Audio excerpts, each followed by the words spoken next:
ذرا کبھی کتابیں کھول کے دیکھا کریے کہ آپ کا بچہ کیا پڑھ رہا ہے، کون سے اسکول جا رہا ہے، اسے کیا پڑھایا جاتا ہے۔ غافل مت ہو جائیے، کبھی ایمان اس کے دل اور دماغ سے نکل جائے آپ کو پتہ بھی نہیں چلے گا۔ وہ آپ کے دل اور دماغ سے اور ہمارے بچوں کے دل اور دماغ سے اللہ اور اللہ کی طاقت کو نکالنا چاہتے ہیں۔ وہ یہ چاہتے ہیں کہ اللہ نکل جائے، وہ یہ چاہتے ہیں کہ اللہ کی وحدانیت اور توحید اور اللہ پر یقین اور اللہ پر اعتماد جو مسلمان کی طاقت ہے اور جو مسلمان کی قوت ہے، اور مسلمان بڑے بڑے فیصلے انہی بنیادوں پہ کرتا ہے، اور مسلمان زندگی اسی بنیاد پر جیتا ہے کہ اس کے اللہ سے ایک تعلق ہے، جو تعلق اس سے دنیا کی کوئی طاقت نہیں لے سکتی ہے، وہ آپ سے وہ طاقت لینا چاہتے ہیں۔ جیسے اس ملک کا قانون کسی ہندو کو اس بات کی اجازت دیتا ہے کہ وہ پوری طاقت اور قوت کے ساتھ جے شری رام کے نعرے لگائے، تو اس ملک کا قانون ہمیں بھی اجازت دیتا ہے کہ ہم نعرے تکبیر اللہ اکبر لگائیں۔ الحمدللہ کفا وسلام علی عبادہ الذین اصطفى اما بعد اعوذ باللہ من الشیطان الرجیم بسم اللہ الرحمن الرحیم الا له الخلق والامر وقال تعالى الا لله الدين الخالص وقال تعالى وله الدين واصبا صدق الله العظيم وقال رسول الله صلى الله عليه وعلى آله وأصحابه وسلم من خاف أدلج ومن أدلج بلغ المنزل ألا إن سلعة الله الغالية ألا إن سلعة الله الجنة أو كما قال صلى الله عليه وسلم اللهم صل على سيدنا مولانا محمد وعلى آل سيدنا مولانا محمد وبارك وسلم اللهم صل على سيدنا مولانا محمد وعلى آل سيدنا مولانا محمد وبارك وسلم يا رب صل وسلم دائما أبدا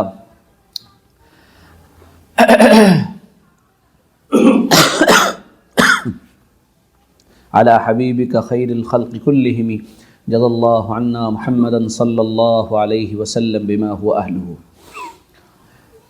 آج کا ہمارا جو یہ بیان ہے، یہ جو بات ہے، یہ ہر اس انسان کے لیے ہے، ہر اس مسلمان کے لیے ہے جو مایوس ہے، یہ ہر اس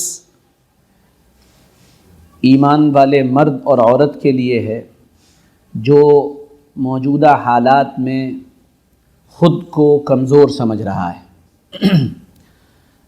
ہر اس نوجوان کے لیے ہے جو یہ سمجھتا ہے کہ ہم بزدل ہو گئے ہیں، ہر اس انسان کے لیے ہے جو ظلم اور ستم کے خلاف عدل اور انصاف کا علمبردار ہے۔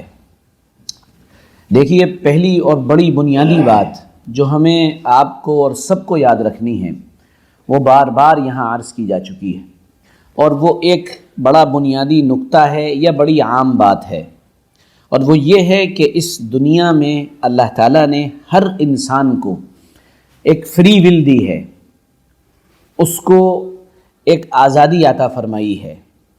اس آزادی کے استعمال میں اللہ تعالیٰ نے ایک حد تک اس انسان کو آزاد رکھا ہے۔ یہ آزادی ہم خود اپنے اندر محسوس کرتے ہیں، اور ایک حد کے بعد پھر ہم اس آزادی کے خلاف نہیں جا پاتے ہیں۔ مثال کے طور پر اللہ تعالیٰ نے ہم کو اس بات کی آزادی دی کہ ہم نمکین اور میٹھے میں سے میٹھا کھائیں، یہ ہماری آزادی ہے۔ اب میٹھے میں ہم نے رسگلے کھانا شروع کیے تو ہم 2 کھا لیں گے، 4 کھا لیں گے، 5 کھا لیں گے، 10 اور 20 کھا لیں گے، لیکن اگر ہم چاہیں کہ ہم 100 رسگلے کھا لیں تو ہم نہیں کھا سکتے ہیں۔ تو پتہ یہ چلا کہ رسگلے کھانے کی آزادی، یعنی اس کو پرائرٹی دینے کی آزادی تو ہے ہمیں کہ ہم نمکین چھوڑ دیں اور میٹھا کھا لیں، لیکن میٹھا کھانے میں ہم اتنے آزاد نہیں ہیں کہ ہم جتنا جی چاہیں اتنا میٹھا کھا لیں۔ اکثر و بیشتر ہم نے دیکھا ہوگا کہ کہیں اگر کوئی اچھی چیز بنتی ہے تو ہم خود اپنی زبان سے کہتے ہیں یار پیٹ بھر گیا ہے لیکن دل نہیں بھرا ہے۔ اس کا مطلب یہ ہے کہ دل تو اور چاہ رہا تھا، لیکن وہ دل اب کیا کریں؟ چونکہ پیٹ اجازت نہیں دیتا تو دل کو کنٹرول کرنا پڑا ہے، یہ ہم نارمل بولتے ہیں۔ تو یہ جو آزادی اللہ تعالیٰ نے دی ہے، اس کا صحیح استعمال انسان کو کامیاب کرتا ہے اور غلط استعمال انسان کو ناکام کر دیتا ہے۔ ہمارا سب سے بڑا اس دور کا المیہ یہ ہے کہ ہم جو کچھ بھی دنیا میں ہو رہا ہے اس کی ذمہ داری دوسروں پر ڈال کر خود اپنے آپ کو بچا کر نکل جاتے ہیں۔ یعنی ہمارا ماننا یہ ہے کہ جو کچھ دنیا میں برا ہو رہا ہے اس کی ذمہ دار یا تو حکومت ہے، اس کی ذمہ دار یا تو تنظیمیں ہیں، اس کی ذمہ دار یا تو فلاں فلاں شخصیات ہیں، اس کی ذمہ دار یا فلاں فلاں پرسنالٹیز ہیں۔ ہم یہ کہہ کر بچ کے نکل جاتے ہیں، لیکن ہم خود کو آئینہ نہیں دکھاتے ہیں، ہم خود آئینے کے سامنے نہیں کھڑے ہوتے ہیں۔ وہ آئینہ جو ہمیں ہماری شخصیت دکھا دے، وہ آئینہ جو ہمارے عیب ہم پر کھول دے، وہ آئینہ جو ہمیں بتا دے کہ تم سے غلطیاں کہاں ہو رہی ہیں، وہ آئینہ جس کا نام سیلف ایکچولائزیشن ہے، کہ خود کو اپنے آپ کو اس شیشے میں دیکھ کر اپنی غلطیوں کا ادراک کر لینا اور پھر اس پر اپنے آپ کو لگانا کہ ہم ان غلطیوں کو کیسے صحیح کر سکیں، یہ ہمارے اندر نہیں ہے اور یہ ہماری بہت بڑی بنیادی غلطی ہے، یہ ہمیں ماننا پڑے گا۔ کسی شاعر نے بہت شاندار بات کہی ہے، نکتہ چینی کر رہا تھا وہ میرے کردار پر، نکتہ چینی کر رہا تھا وہ میرے کردار پر، میں نے اس کے سامنے آئینہ لا کر رکھ دیا۔ یعنی وہ مجھے برا کہہ رہا تھا، میرے اندر کمیاں نکال رہا تھا، لیکن میں نے جب آئینہ رکھا اس کے سامنے تو احساس یہ ہوا کہ غلطیاں میں اس کی نکال رہا تھا لیکن غلطیاں میری نکل آئیں۔ ہم الزام ان کو دیتے تھے مگر قصور اپنا نکل آیا۔ تو اس سے خدا کے واسطے باہر نکلنے کی کوشش کیجئے، دوسروں پر الزام لگانے کے بجائے خود پر محنت کرنا شروع کیجئے، تب یہ حالات بدلیں گے۔ اور اللہ تعالیٰ نے جو فری ول ہمیں دی ہے، جو ایک آزادی ہمیں دی ہے، اس آزادی کا ایک صحیح استعمال، مثبت استعمال، پازیٹیو استعمال کریے اور پھر اس لائن میں آگے بڑھتے چلے جائیے۔ اب اس وقت جہاں پر ہم کھڑے ہوئے ہیں، یعنی ایک دو راہ ہمارے سامنے ہے، ایک طرف کفر اور شرک کی زبردست دعوت ہے، یعنی وہ آپ کو کھلے عام دعوت دے رہے ہیں کہ تم اب جو ہم کرنے جا رہے ہیں تم اس میں ہمارے ساتھ شریک ہو جاؤ، یعنی ہمارے ساتھ پارٹیسپیٹ کرو، جیسے ہم خوشیاں منا رہے ہیں تم بھی خوشیاں مناؤ، جیسے ہم کیک کاٹ رہے ہیں تم بھی کیک کاٹو، جیسے ہم مٹھائی بانٹ رہے ہیں تم بھی مٹھائی بانٹو، جیسے ہم جھنڈے لگا رہے ہیں تم بھی جھنڈے لگاؤ۔ یہ ان کی کھلی دعوت ہے، وہ اپنی دعوت میں چوک نہیں رہے ہیں، بلکہ ان کا تو یعنی عندیہ یا ان کی مرضی تو یہ ہے کہ تم کسی بھی حال میں تھوڑے سے نرم پڑ جاؤ، اور ہم بھی ادھر سے تھوڑے سے نرم پڑ جا رہے ہیں اور ہم لوگ شیر و شکر ہو کر زندگی گزاریں۔ وَدُّوا لَوْ تُدْهِنُ فَيُدْهِنُونَ، وہ تو چاہتے ہی یہی ہیں کہ تم بھی ذرا سافٹ کارنر اپنے اندر لے آؤ، تھوڑا سا بااخلاق سیکولر بن جاؤ، اور ہم بھی ادھر سے یہ کہتے ہیں کہ بھائی بااخلاق بن جاؤ اور سیکولر بن کر ایک اچھی زندگی گزارنے والے بن جاؤ۔ یہ بات سماجی اعتبار سے بالکل درست ہے کہ ہمیں بلا ضرورت کے کسی سے پنگا نہیں لینا ہے، بلا ضرورت کے کسی سے اختلاف نہیں کرنا ہے، بلا ضرورت کے ہمیں چھیڑ چھاڑ نہیں کرنی ہے، بلا ضرورت کے کمنٹ نہیں کرنے ہیں، بلا ضرورت کے کوئی غلط بات نہیں کہنی ہے۔ ہماری زبان، ہمارے ہاتھ پیر، یہ سارے کے سارے نگرانی میں ہیں، اللہ اس کا نگراں ہے۔ دنیا کی نگرانی بہت چھوٹی ہے، اللہ بہت زبردست نگراں اور نگہباں ہیں، وہ ہر چیز کی نگرانی کر رہا ہے۔ اس کے فرشتے ہمارے اوپر اپوائنٹڈ ہیں، وہ لکھ رہے ہیں، وہ دیکھ رہے ہیں۔ ما یلفظ من قول الا لدیہ رقیب عتید، تم جو بھی بولتے ہو تمہارے الفاظ نوٹ کر لیے جاتے ہیں۔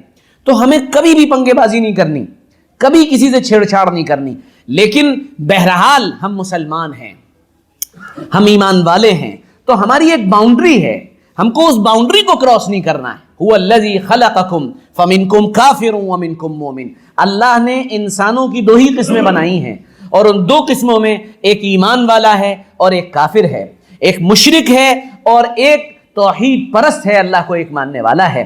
اب یہ جو باؤنڈری کھینچی ہوئی ہے، اس باؤنڈری کو لانگ کر دوسری باؤنڈری میں نہیں پہنچنا ہے، یعنی ایک لائن کھینچی ہوئی ہے، ایک توحید کی لائن کھینچ دی گئی ہے، اور وہ توحید کی لائن یہ ہے فَاعْلَمْ أَنَّهُ لَا إِلَهَ إِلَّا اللَّهُ، سنو کہ اللہ ایک ہے، اللہ کے علاوہ کوئی معبود نہیں، کسی کے سامنے سر نہیں جھکے گا، کسی سے نہیں مانگا جائے گا، کسی کے سامنے ہاتھ نہیں پھیلائے جائیں گے، کسی کے سامنے دامن نہیں پھیلایا جائے گا، کوئی دریوزہ گری نہیں کی جائے گی، کوئی چاپلوسی نہیں کی جائے گی، ذرہ برابر بنا جھجکے، بنا ڈرے، بنا دبے زندگی گزاری جائے گی، کیونکہ ہم ایک اللہ کے ماننے والے ہیں۔ اس میں کوئی سمجھوتا نہیں ہے، یعنی اس میں کوئی ذرہ برابر ایک فیصد، ایک رتی کی بھی گنجائش نہیں ہے کہ نہیں کہ ہم تھوڑا سا ادھر ہو جائیں اور تھوڑا سا ادھر ہو جائیں، نہیں، بالکل نہیں۔ یہ ایک دیوار بہرحال بنی ہے، اور یہ بنی رہے گی، اور یہ بنی رہنی چاہیے، اور اس کا بنا رہنا ضروری ہے،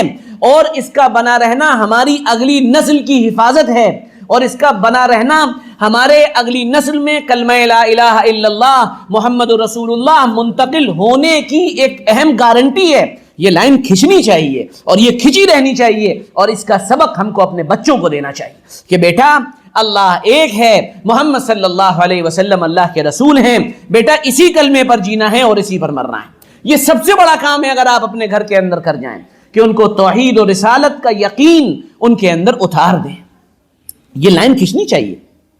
باقی اخلاق بالکل ہر ایک انسان کے ساتھ ہمارا اخلاق بڑا اچھا ہونا چاہیے، ہر ایک کے ساتھ بہت اچھی طرح ہمیں پیش آنا چاہیے، ہے نا، لیکن یہ بات واضح رہے کہ ہمارا ملک اور اس ملک کا قانون، اور آج تو 26 جنوری ہے چونکہ، تو اس ملک کا جو قانون ہے، جو قانون بنایا گیا، یہاں پر سب کو اپنے مذہب کو پریکٹس کرنے کی پوری اجازت دی گئی ہے، پورے طور پر ہر آدمی آزاد ہے کہ وہ اپنے مذہب کو مکمل طور سے پریکٹس کرے۔ چھتیس گڑھ کے اندر ایک جج نے باقاعدہ یہ فیصلہ دیا تھا، اور اس نے یہ کہا تھا کہ اگر کوئی انسان اس ملک میں اسکوٹر کی بھی پوجا کر رہا ہے تو اس کو اسکوٹر کی پوجا کرنے کا پورا ادھیکار اور اختیار حاصل ہے۔ ہم ایک اللہ کے ماننے والے ہیں، اس ملک کا قانون ہمیں اجازت دیتا ہے کہ ہم ایک اللہ کی عبادت کریں، اسی کے سامنے جھکیں، اس میں کوئی رکاوٹ نہیں ہے۔ جیسے اس ملک کا قانون کسی ہندو کو اس بات کی اجازت دیتا ہے کہ وہ پوری طاقت اور قوت کے ساتھ جے شری رام کے نعرے لگائے، تو اس ملک کا قانون ہمیں بھی اجازت دیتا ہے کہ ہم نعرے تکبیر اللہ اکبر لگائیں۔ اجازت ہے، کوئی اس میں پابندی نہیں ہے، کوئی آپ کو نہیں روک رہا ہے۔ اگر کوئی نعرے لگا رہا ہے جے شری رام کے تو آپ کا قانون پوری اجازت دیتا ہے کہ آپ نعرے تکبیر اللہ اکبر لگائیں، اور کوئی پوچھتا ہے تو اس سے کہیں کہ یہ تمہارے یہاں تمہارے مزعومہ اور تمہارے بنائے ہوئے خدا کا نعرہ ہے، اور یہ پوری دنیا کے پیدا کرنے والے خالق اور مالک کا نعرہ ہے جس کو ہم لگا رہے ہیں۔ یہ یاد رکھنے کی ضرورت ہے، اور اس کو خوب اچھی طرح بار بار اپنے یہاں لگائیں، اور اچھی طرح سے اپنے بچوں کو یہ باتیں یاد کرا دیں۔ اب رہ گئی بات یہ کہ یہ لکیر جو کھنچ گئی، اب اس کے بعد تبدیلی کیسے آئے گی؟ ہر ایک آدمی کا سوال یہی ہے، ہر ایک آدمی اسی وجہ سے مایوس ہے، ہر ایک آدمی اسی وجہ سے سوچ رہا ہے۔ دیکھیے میں بار بار یہ بات کہتا ہوں، تبدیلی کوئی ایسی چیز نہیں ہے کہ آپ کسی خواجہ معین الدین چشتی کا انتظار کر رہے ہوں، آپ بختیار کاکی کا انتظار کر رہے ہوں، یا آپ جو ہے صابر کلیری کا انتظار کر رہے ہوں، یا آپ کسی اور ابو الفرا الواسطی کا انتظار کر رہے ہوں، یا آپ خواجہ حسن بصری کا انتظار کر رہے ہوں، یا آپ کسی اور ولی کا انتظار کر رہے ہوں کہ وہ کسی کونے سے ٹیلے محلے سے نکلے گا اور صوفی صاحب کی طرف سے آئے گا اور وہ ایک بہت زبردست پھونک مارے گا، دم کرے گا سب میں، اور سب کے اندر تبدیلی آتی چلی جائے گی۔ نہ، تبدیلی ایسے نہیں آتی ہے۔ جیسے انسان پیدا ہوتا ہے اور پیدا ہونے کے بعد دھیرے دھیرے گریجویلی بہت آرام سے بڑا ہوتا ہے، پہلے وہ ایک چھوٹا سا بچہ ہوتا ہے، پھر وہ تھوڑا سا اس کا گوشت مضبوط ہوتا ہے، پھر وہ ہلکا ہلکا بیٹھنا شروع کرتا ہے، پھر وہ گھٹنوں چلنا شروع کرتا ہے، پھر وہ پیدل چلنا شروع کر دیتا ہے، پھر وہ دوڑتا ہے، پھر وہ بھاگتا ہے، پھر وہ ایک طاقتور نوجوان بن جاتا ہے، پھر اس کے بعد اس پر زوال آتا ہے اور وہ بوڑھا ہونا شروع ہوتا ہے اور ایک دن مر جاتا ہے۔ اس پوری کی پوری مدت جو میں نے آپ کے سامنے بیان کی ہے، اس میں ایک عرصہ لگتا ہے، 60-70 سال کا عرصہ لگتا ہے۔ تو آپ ایک جسمانی تبدیلی میں 40 سال درکار ہوتے ہیں، دھیرے دھیرے تبدیلی آتی ہے، تو ایک معنوی تبدیلی، روحانی تبدیلی، ایک انقلاب، ایک ریولوشن، کیا آپ چاہتے ہیں کسی پھونک سے برپا ہو جائے؟ کبھی نہیں ہو سکتا ایسا. اگر آپ کا یہ گمان اور یہ خیال ہے تو خدا را اس گمان اور خیال کو اپنے دل سے نکال کر کھرچ کر پھینک دیجئے اور کسی کونے میں جا کر بیٹھ جائیے اور آپ بالکل مایوس ہو جائیے اگر آپ اس طرح کا ذہن رکھتے ہیں. جو لوگ پر امید ہوتے ہیں، جن کی نگاہ ماضی پر بڑی مضبوط ہوتی ہے اور جو مستقبل کو اپنی اس ماضی کی نگاہ سے دیکھ رہے ہوتے ہیں، وہ یہ بات جانتے ہیں اور خوب جانتے ہیں کہ تبدیلی بڑی ایک بہت سلو پروسیس ہے جو آہستہ آہستہ آتا ہے. ہمارے ملک میں حضرت شاہ ولی اللہ محدث دہلوی رحمۃ اللہ علیہ، جن کو اللہ تعالیٰ نے ایک خاص قسم کا مقام عطا فرمایا تھا اور اللہ تعالیٰ نے ان کو زبردست علم اور فنون کے اندر صلاحیت عطا فرمائی تھی، وہ ماضی پر ان کی بڑی گہری نگاہ تھی اور وہ مستقبل کے اندر دیکھ رہے تھے کہ فلاں فلاں چیزیں ہونے والی ہیں اور مسلمانوں پر زبردست زوال تھا. مغلیہ سلطنت ختم ہو رہی تھی، بری طرح سے ختم ہو رہی تھی، ٹوٹ چکی تھی پوری کی پوری سلطنت. لیکن وہ اللہ کا بندہ اسی دلی میں بیٹھ کر اس وقت کچھ پریڈکٹ کر رہا تھا اور بار بار کچھ کہہ رہا تھا، اور ان کا لکھا ہوا آج بھی حرف آخر ہے کہ اگر ان خطوط پر انسان محنت کرے، ان کی دی ہوئی گائیڈ لائن پر اگر ہم عزم و ارادے کے ساتھ محنت کرنے لگیں تو وہ تبدیلی جسے ہم 50 سال بعد دیکھ رہے ہیں، میں یقین سے کہہ سکتا ہوں کہ تبدیلی 10 سال کے اندر آ سکتی ہے. کوشش کرنی پڑے گی، محنت کرنی پڑے گی، جان جلانا پڑے گی، کھپانا پڑے گا اپنے آپ کو، آنکھیں لال کرنی پڑیں گی. آنکھیں لال ہو جائیں گی رات جگہ کرتے کرتے، دعائیں مانگتے مانگتے، سجدے کرتے کرتے، اللہ کی طرف رجوع کرتے کرتے، طلب اور طلب کے ساتھ، اے اللہ میرے مالک ہم کہاں آ گئے، ہم کہاں پہنچ چکے ہیں، ہم یہاں آ گئے، ہم یہاں آ گئے. اللہ اکبر. مجھے وہ واقعہ یاد آتا ہے کہ وہ بڑا مشہور واقعہ ہے کہ جب ایک صحابی کے سامنے ایک عیسائی بادشاہ نے بہت زبردست، یعنی ان کو پکڑنے کے بعد ان کے سامنے آپشنز رکھے تھے، اور پہلا آپشن یہ رکھا تھا کہ اگر تم عیسائی ہو جاؤ، تم مرتد ہو جاؤ تو میں اپنی لڑکی سے شادی کر دوں گا اور آدھی سلطنت تمہیں دے دوں گا. انہوں نے کہا یہ ہو نہیں سکتا. پھر انہوں نے اس کے بعد کہا کہ اچھا دیکھ لو، اگر تم اس پر تیار نہیں ہو تو پھر میں تمہیں سزا دوں گا. انہوں نے کہا تم جو سزا چاہے دے دو، جو تمہاری مرضی آئے کر لو، لیکن میں اپنی بات سے پیچھے ہٹنے والا نہیں ہوں. پھر ایک آگ کے اوپر ایک بڑا کڑھاؤ چڑھایا گیا اور اس میں تیل کو گرم کر لیا گیا، اور تیل اتنا گرم تھا کہ اگر کوئی آدمی اس میں گرے تو اس کی کھال کھچ جائے اور نچ جائے. اور حکم دیا گیا کہ یہ مانتا نہیں ہے، اس کو لا کر یہاں کھڑا کر دو اور پھر اس سے کہو دوبارہ کہ بتا تیری مرضی کیا ہے. کھڑا کیا گیا، ڈالنے کا وقت آیا تو وہ رونے لگے. بادشاہ منظر دیکھ رہا تھا، وہ یہ سمجھا کہ یہ ڈر گیا. تو بادشاہ نے کہا کیا تم ڈر گئے؟ کیا تمہاری مرضی اور تمہارے فیصلے میں کوئی تبدیلی آنے والی ہے؟ انہوں نے کہا نہیں، تبدیلی نہیں آنے والی ہے. کہا پھر رو کیوں رہے ہو؟ کہا رو تو اس لیے رہا ہوں کہ کاش میرے پاس اتنی جانیں ہوتی جتنی میرے جسم پر بال ہے، اور ہر جان میں محمد رسول اللہ پر قربان کر دیتا. ہم یہاں تھے، ہم یہاں آ گئے کہ ہم نے دیپ جلا دیے، ہم یہاں آ گئے کہ ہم نے جھنڈے لگا لیے، ہم یہاں آ گئے کہ ہم ان کے ساتھ شریک ہو گئے، ہم یہاں آ گئے کہ ہم تقدس میں، رام کے تقدس میں ہم نے سفر شروع کر دیا، ہم جانے لگے ایودھیا. ہر ایک کو اپنا مذہب پریکٹس کرنے کی اجازت ہے. اگر ہمارے ملک کا کوئی ہندو بھائی ایودھیا جاتا ہے تو یہ اس کے لیے، یہ اس کے اپنے مذہب کے اعتبار سے اس کا ایک کام ہے، وہ اس کو مبارک ہو. ہمارا اس سے کیا تعلق ہے؟ لا اعبد ما تعبدون، لا اعبد ما تعبدون. میں ہرگز اس کی عبادت نہیں کروں گا جس کی تم عبادت کرتے ہو. ولا انتم عابدون ما اعبد. اور نہ ہم تم سے کہہ رہے ہیں، نہ ہمارا کوئی جبر ہے، نہ ہماری طرف سے کوئی آپ کے لیے کوئی ایک تجویز ہے کہ آپ بھی آئیں، آپ ہمارے یہاں ہمارے اللہ کی عبادت کریں. نہیں، یہ تو توفیق ہے کہ وہ کسی کو جھکنے کی توفیق دیتا ہے، کسی کو اپنے آنے کی توفیق دیتا ہے، کسی کو سجدوں میں پڑھنے کی توفیق دیتا ہے، اور کسی کو ادھر ادھر کی راہوں میں ڈال دیتا ہے. آج سب بہت آسان ہے. آج مشہور ہونے کے لیے، آج شہرت حاصل کرنے کے لیے، آج آگے جانے کے لیے، آج نئی راہیں نکالنے کے لیے ساری چیزیں بہت آسان ہیں.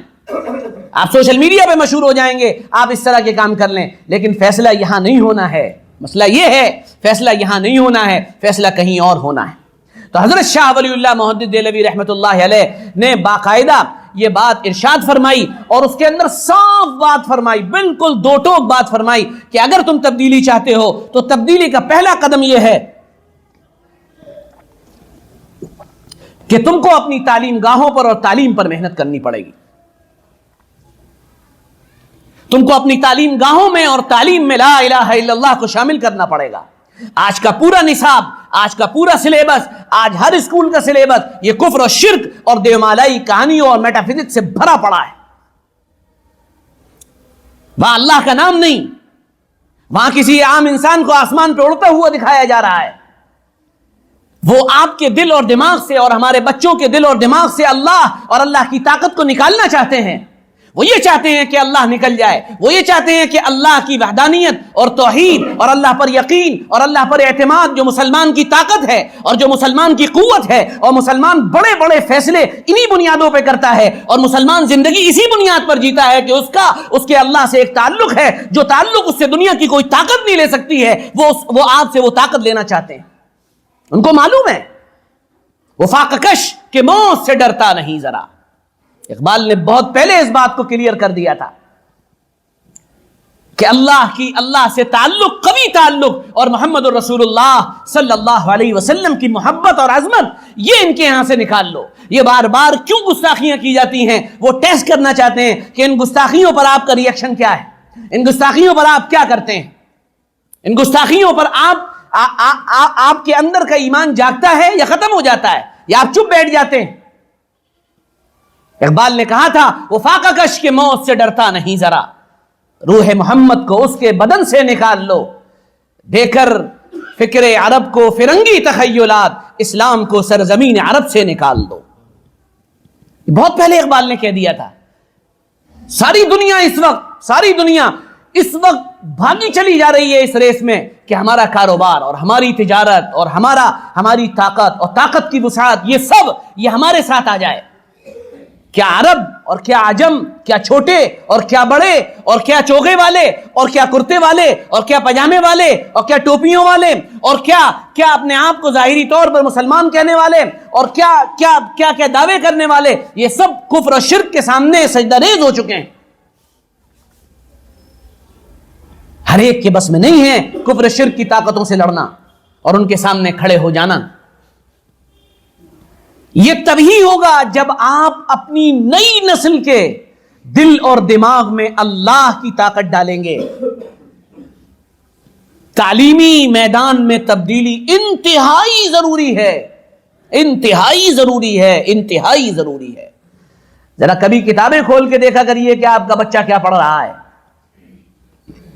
کون سے اسکول جا رہا ہے، اسے کیا پڑھایا جاتا ہے. غافل مت ہو جائیے، کبھی ایمان اس کے دل و دماغ سے نکل جائے آپ کو پتہ بھی نہیں چلے گا. انہوں نے محنتیں کی ہیں، انہوں نے کوششیں کی ہیں، انہوں نے لکھا ہے، انہوں نے نصاب کے نصاب تیار کر دیے ہیں کہ کسی طرح سے پورے کے پورے ملک کو ایک رنگ میں رنگا جائے. ہماری ذمہ داری یہ ہے کہ ہم اپنے بچوں کے دین اور ایمان کی حفاظت کریں.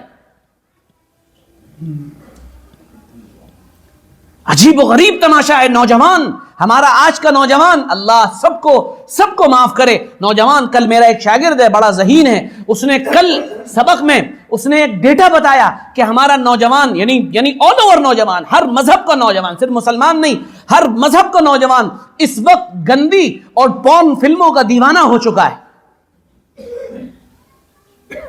بیہودہ فلمیں 13 سے 17 سال کے بچے اپنی موبائلوں میں دیکھ رہے ہیں.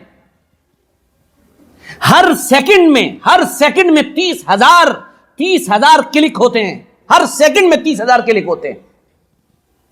ایک ویب سائٹ کی آمدنی سالانہ بلینوں ڈالر ہے، اور یہ ساری کی ساری چیزیں فری اویلیبل ہیں. جو بچہ اور بچی پورن کا ایڈکٹ ہو جائے گا، گندی اور بیہودہ فلمیں دیکھنے کا ایڈکٹ ہو جائے گا، مجھے آپ بتائیے کہ اس کا ذہن و دماغ کسی کام کا رہے گا؟ باقاعدہ بڑے بڑے سائیکولوجسٹ جو ہیں انہوں نے یہ دعویٰ کیا ہے کہ جس کو اس طرح کی فلمیں دیکھنے کی عادت ہو جائے، اس کا نہ جسم کسی کام کا رہتا ہے، نہ اس کا دل اور دماغ کسی کام کا رہتا ہے، نہ اس کے پاس طاقت اور قوت ہے اور نہ سوچنے کی صلاحیت. کیونکہ اللہ تعالیٰ نے انسان کا دماغ ہی ایسا بنایا ہے کہ اگر وہ اس طرح کی چیزیں دیکھتا ہے تو دماغ میں جو کیمیکل ریلیز ہوتے ہیں، اگر وہ اسے دیکھتا رہتا ہے تو وہ کیمیکل اور تیزی کے ساتھ ریلیز ہوتے ہیں، اور پھر ایسے نوجوان کا اس طرح کی چیزیں دیکھنا اور پھر ان کو چھوڑنا یہ ایک ناممکن کام بن جاتا ہے. اتنا ڈیٹا ہے ایک ویب سائٹ پر، پورن فلموں کا اتنا ڈیٹا جمع کر دیا گیا ہے کہ اگر کسی آدمی کی عمر 60 سال ہو جائے اور وہ وہ لگاتار صرف ایک ویب سائٹ کا ڈاٹا دیکھتا رہے تو آپ یہ سمجھ لیجیے کہ وہ پورا ڈیٹا نہیں دیکھ پائے گا اپنی 60 سال کی عمر میں. دنیا کے اندر جتنے موبائل اس وقت یوز ہو رہے ہیں، اینڈرائڈ یا ایپل موبائل، وہ سارے کے سارے لوگ لگاتار وہ ڈیٹا دیکھتے رہیں تو بھی وہ ڈیٹا سالوں میں ختم ہو پائے گا. اتنا ڈیٹا اس وقت انٹرنیٹ پر اور الگ الگ ویب سائٹ پر جمع کر دیا گیا ہے. سب سے بڑی انڈسٹریوں میں ایک انڈسٹری پورن انڈسٹری بن چکی ہے. ہم مجبور ہیں اپنے ہاتھوں کے، ہم مجبور ہیں اپنی نگاہوں کے سامنے، ہم غلام ہیں اپنے ہاتھوں کے، ہم غلام ہیں اپنی آنکھوں کے، ہم غلام ہیں اپنے دماغ کے، ہم غلام ہیں اپنے مزے کے، ہم غلام ہیں اپنی شہوتوں کے، ہم غلام ہیں ان انچاہی چیزوں کے جس کو ہم کر نہیں سکتے. اس کو دیکھ کر ہم تسلی پاتے ہیں. اس کا نتیجہ کیا ہوتا ہے؟ نوجوان ان چیزوں کو دیکھتا ہے، پھر وہ اسے پورا کرنے کی کوشش کرتا ہے. پورا کرنے کے لیے اس کے پاس کوئی سامان نہیں. اس کے نتیجے میں وہ ماسٹربیشن کرتا ہے، مشتزنی کرتا ہے. نتیجہ اس کی صحت خراب، اس کا دماغ خراب، اس کی عقل خراب، جسم اور دماغ کی تمام توانائیاں یہ ساری کی ساری نچوڑ جاتی ہیں اور وہ انسان کسی کام کا نہیں رہتا ہے. یہ حالات ہیں. آج سے آپ کے ایمان کو چھینا جا رہا ہے اور آپ کو ابھی اندازہ بھی نہیں ہے کہ آپ سے کیا چیز چھینی جا رہی ہے. اس لیے ضرورت اس بات کی ہے کہ اگر آپ کے بچوں کے پاس موبائل ہے اور آپ نے انہیں دے ہی دیا ہے تو نگرانی کیجئے، بار بار نگرانی کیجئے کہ آپ کا بچہ بگڑ تو نہیں رہا ہے، آپ کا بچہ ادھر ادھر تو نہیں جا رہا ہے. اگر وہ ادھر ادھر گیا اس کا مستقبل برباد ہو جائے گا اور وہ کسی کام کا نہیں رہے گا. قرآن کی کوئی بات بے معنی نہیں ہے. قل للمؤمنین یغضوا من ابصارہم ویحفظوا فروجہم ذلک ازکی لہم. کہیے ایمان والوں سے کہ اپنی نگاہوں کو نیچے رکھیں اور اپنی شرمگاہوں کی حفاظت کریں. اور اسی ڈیٹا میں یہ بات بھی شامل ہے کہ دنیا کے اندر طلاق کا ریشو بڑھ چکا ہے اور شادی شدہ جوڑے ایک دوسرے سے طلاق لے رہے ہیں. آپ حیرت میں پڑ جائیں گے. دنیا میں اس وقت جو ڈیٹا کلیکٹ ہوا ہے، یعنی جو پوری جو اینالیٹک اس کی سامنے آئی ہے، ہر 10 میں سے 9 آدمی اس طرح کی چیزیں دیکھ رہے ہیں. ہر 10 میں سے 9 آدمی. اور پھر وہ اس میں دیکھتے ہیں، وہ ایک فلم بنانے میں 2 گھنٹے لگتے ہیں اور یہ اس فلم کو اپنے پارٹنر کے ساتھ اپلائی کرنا چاہتا ہے، اپنے پارٹنر کے ساتھ اسی طرح سب کچھ کرنا چاہتا ہے. اس کے پاس دم نہیں، اس کے پاس طاقت نہیں، اس کے پاس قوت نہیں. تو وہ جب پوری کرنے کی کوشش کرتا ہے تو وہ کر نہیں پاتا ہے. نتیجہ یہ کہ اس کی بیوی اس سے مطمئن نہیں، کبھی شوہر اپنی بیوی سے مطمئن نہیں اور اس کا نتیجہ طلاق ہوتا ہے، اس کا نتیجہ سپریشن ہوتا ہے. یہ کیا ہے؟ آج دنیا کی تعلیم میں اس چیز کو کھل کر پڑھایا جا رہا ہے. امریکہ اور یورپ کے اندر سیکس ایجوکیشن باقاعدہ ایک پارٹ ہے ان کی زندگی کا. ہمارے یہاں اس پر بات کرنے میں شرم آتی ہے. ہم اپنے نوجوانوں کو یہ چیزیں سمجھا نہیں پاتے ہیں کہ یہ گناہ ہے، یہ غلط ہے. وہ نماز بھی پڑھتا ہے اور یہ کام بھی کرتا ہے. اللہ حفاظت فرمائے. اور تخیلات کی ایک دنیا میں چلا جاتا ہے اور اس کے نتیجے میں اس کی مردانگی ختم ہو جاتی ہے. اس لیے عزیز نوجوانوں، یاد رکھنا، اپنی تعلیمی زندگی میں اپنی تعلیم کو مضبوط کرو اور تعلیم کا تعلق اللہ سے جوڑو. اقرا بسم ربک الذی خلق. اللہ نے تعلیم کا تعلق براہ راست اپنی ذات سے جوڑا ہے کہ تعلیم جو بھی ہو لیکن اس کا تعلق رب کے ساتھ ہونا چاہیے. یعنی رب تمہاری تعلیم میں، تمہارے ذکر میں، تمہاری تلاوت میں، تمہاری عبادت میں، تمہارے کھانے پینے میں کیوں کہا گیا بسم اللہ وعلی برکت اللہ، بسم اللہ وبرکت اللہ؟ کیوں کہا گیا کھانا کھاؤ اور کھانے کے بعد دعا پڑھو الحمدللہ الذی؟ کیوں کہا گیا جب سو کے اٹھو الحمدللہ الذی احیانا بعدما اماتنا؟ کیوں کہا گیا جب باتھ روم کے اندر جاؤ تو دعا پڑھو؟ اور کیوں کہا گیا جب نکلو تو دعا پڑھو غفرانک الحمدللہ الذی اذهب عنی الاذى وعافانی؟ کیوں کہا گیا کہ مسجد میں جاؤ تو بسم اللہ دخلت وعلیہ توکلت ونویت سنت الاعتکاف؟ کیوں کہا گیا جب باہر نکلو تو اللہ کو یاد کرو؟ کیوں کہا گیا کہ جب بازار جاؤ تو لا الہ الا اللہ وحدہ لا شریک لہ لہ الحمد ولہ الملک یحیی ویمیت وہو علی کل شیء قدیر؟ کیوں کہا گیا اکثروا بالقول لا الہ الا اللہ؟ کیوں کہا گیا تلاوت زیادہ کیا کرو؟ کیوں کہہ رہے ہیں حضور صلی اللہ علیہ وسلم جب اکیلے ہو تو اکیلے میں اللہ کو یاد کیا کرو اور تھوڑا رو لیا کرو؟ کیوں کہہ رہے ہیں اللہ کے نبی صلی اللہ علیہ وسلم استغفار کی کثرت کرو؟ کیوں کہہ رہے ہیں کہ درود پاک کی کثرت کرو؟ کیوں کہا جاتا ہے یا ایھا الذین آمنوا اتقوا اللہ وکونوا مع الصادقین؟ اچھے لوگوں کے ساتھ بیٹھو، اچھے لوگوں کے ساتھ اٹھنا بیٹھنا ہو، اچھے لوگوں کی سنگت ہو، اچھے لوگوں کے ساتھ سیکھنا سکھانا ہو. کیوں یہ سب باتیں کہی جا رہی ہیں؟ کیونکہ اسلام، شریعت، دین ایک اچھا، ایک باکردار، ایک باحیا، ایک پاک دامن نوجوان لڑکا اور لڑکی تیار کرنا چاہتے ہیں جس کی محنت ہمارے یہاں نہیں ہو رہی ہے. مانیے اس بات کو، اعتراف کریے اس بات کا. تعلیمی میدان میں آپ کو بہت مضبوط ہونا پڑے گا، اپنے بچوں کی فکر کرنی پڑے گی، اپنے مکاتب کو مضبوط کرنا پڑے گا، اور بیٹھ کر ان کے دل کے اندر اللہ اور اس کے رسول کی محبت اتارنی ہی پڑے گی، اس کے بغیر تبدیلی نہیں آ سکتی۔ اور دوسری بات یہ ہے کہ آپ پوری طاقت اور قوت کے ساتھ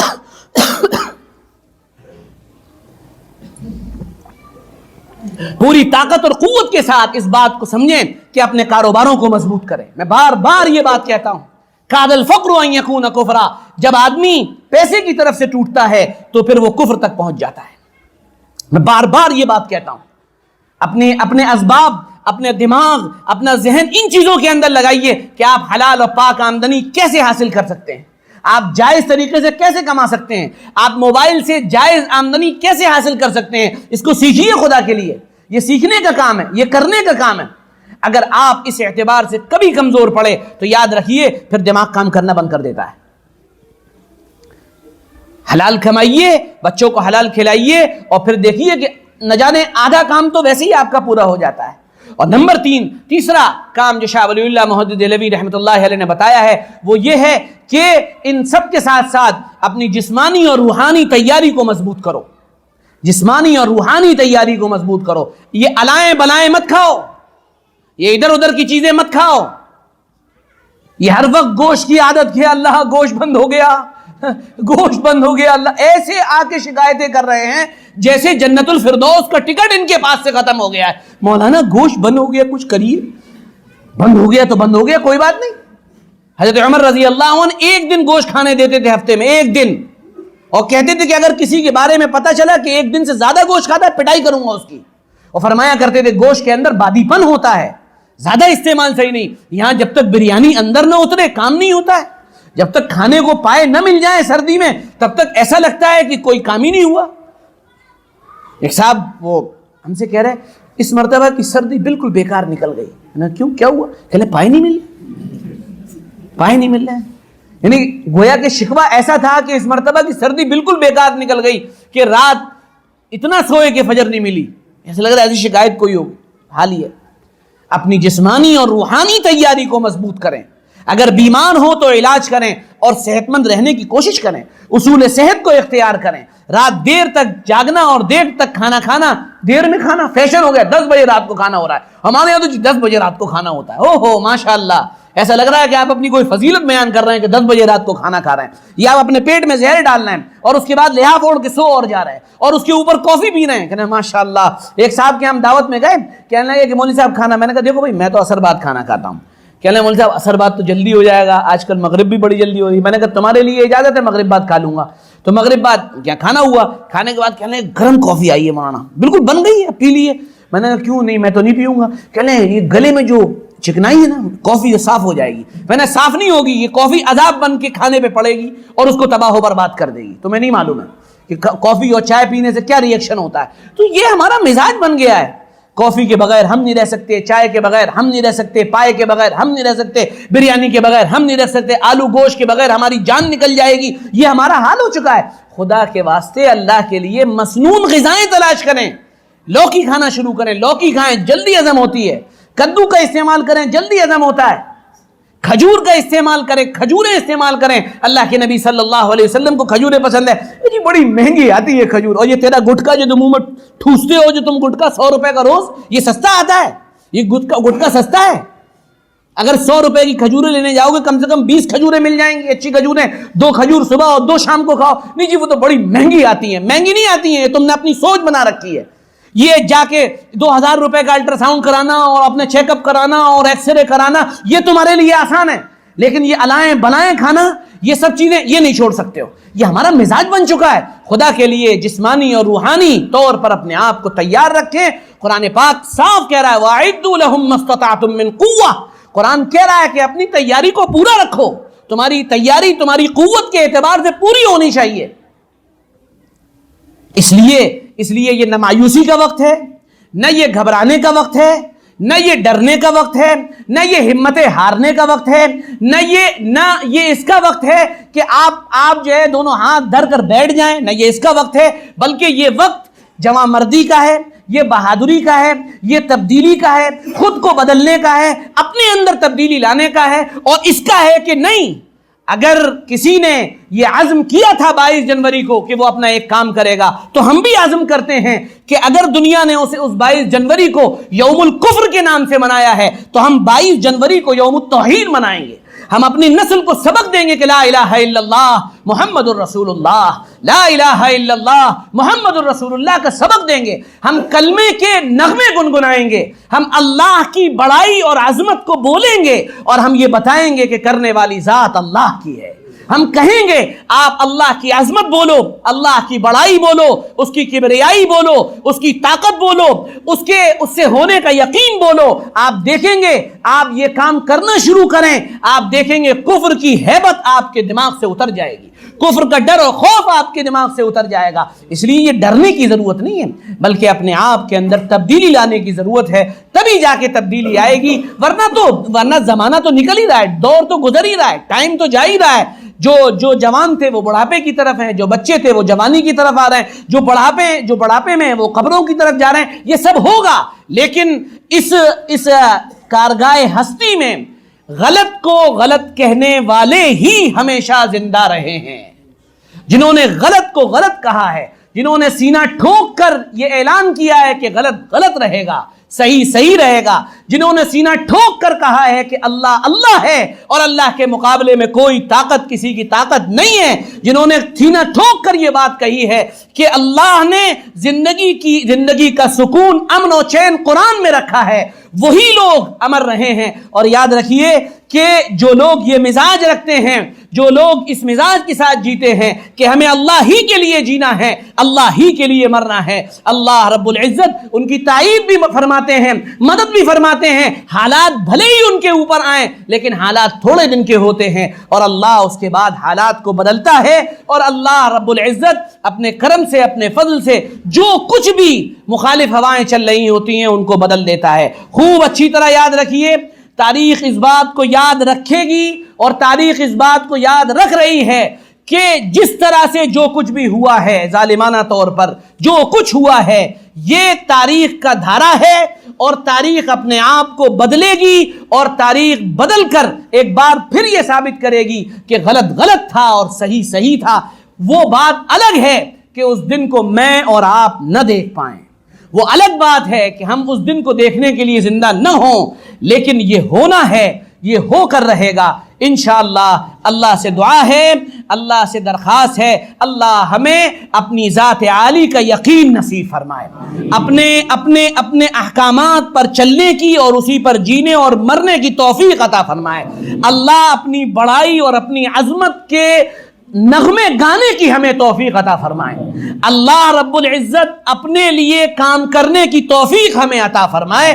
اس کو خوب بولیے، خوب بولیے، گھر کے اندر باہر ہر جگہ بولیے، اور ساتھ میں اس بات کی بھی کوشش کیجیے کسی سے کوئی پنگا نہیں، کسی سے کوئی لڑائی نہیں، کسی سے کوئی اختلاف نہیں۔ کوئی جا رہا ہے اس کو اپنے راستے جانے دیجیے، کوئی جو کر رہا ہے اسے اپنے کام کو کرنے دیجیے۔ وہ کہا نا شاعر نے، 1 دسمبر تیرا گزرا، 1 دسمبر میرا ہوگا۔ کب ہوگا نہیں معلوم، ہوگا۔ جو آج صاحب مسند ہیں کل نہیں ہوں گے، ہو بھی گئے تو 5 ہی سال کے لیے تو ہوں گے۔ جو آج صاحب مسند ہیں کل نہیں ہوں گے، کرایہ دار ہیں، ارے بولو، ذاتی مکان تھوڑی ہے۔ ہم نے مانا کہ دشمن بھی کم نہیں، لیکن رات اندوری کی اللہ مغفرت فرمائے، مجھے تو لگتا ہے کہ انہی اشعار پہ اللہ مغفرت کر دے گا، بالکل کر دے گا اللہ۔ ایسی توحید پلا گیا وہ، ایسی توحید پلا گیا۔ ہم نے مانا کہ دشمن کم نہیں، لیکن ہماری طرح ہتھیلی پہ جان توڑی ہے۔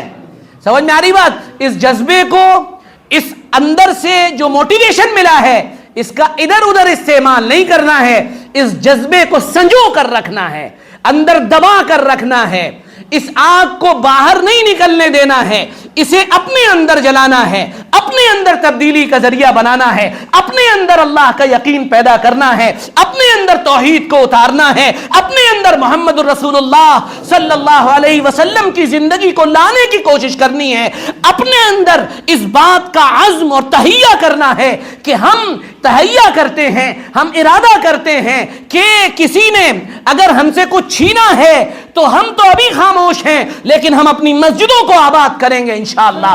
ہم 5 وقت کے نمازی بنیں گے انشاءاللہ. ہم مسجد میں آئیں گے انشاءاللہ اور اپنی نسلوں کو یہ سبق دے کر جائیں گے کہ اللہ ایک ہے اور محمد صلی اللہ علیہ وسلم اللہ کے رسول ہیں. ان کو بتا کر جائیں گے کہ دیکھو کرنے والی ذات اللہ کی ہے اور کامیابی محمد رسول اللہ صلی اللہ علیہ وسلم کے طریقے میں کرو گے انشاءاللہ. مضبوطی کے ساتھ ارادہ کریں اور اپنے اندر تبدیلی لانے کی کوشش کریں.